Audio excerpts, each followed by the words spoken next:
মানে আল্লাহ রাসূলকে গালি দেওয়া, যে মানব সন্তান রাজাকার বলে গালি দিবে, সুস্থ করছে তার জিব্বা টানি বাড়ি বাড়ি কাটিয়ে ফেলার। ওই কোনো মানুষের জন্ম না, কোন মুসলিম জাতি কোন ভালো মানুষের জন্ম না।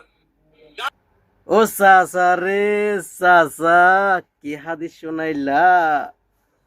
আজকে থেকে আর কিন্তু রাজাকার কইতাম না, আল বদর বলবো, আল সাহস বলবো, ঠিক আছে? ও ভাই রে ভাই, যারা আর ফ্যান আছো তারা আর রাজাকার কইও না। পাকিস্তানের বিচরে যদি রাজাকার হয়, ওফ, আমাদের নবীর নাকি অপমাননা হবে। High high high high high high high, মুখে দাঁড়ে রাখে বুড়ো হয়েছে, এক পা কবরে গেছে, কি সুন্দর হাদিস শোনাইছে। ও ভাই রে ভাই, আর রাজাকার হইস না রে, আর রাজাকার। আল বদর আল বদর আল বদর আল শামস, আল শামস বলো, আল বদর বলো, রাজাকার আর বইল না পাকিস্তানের বিচরে।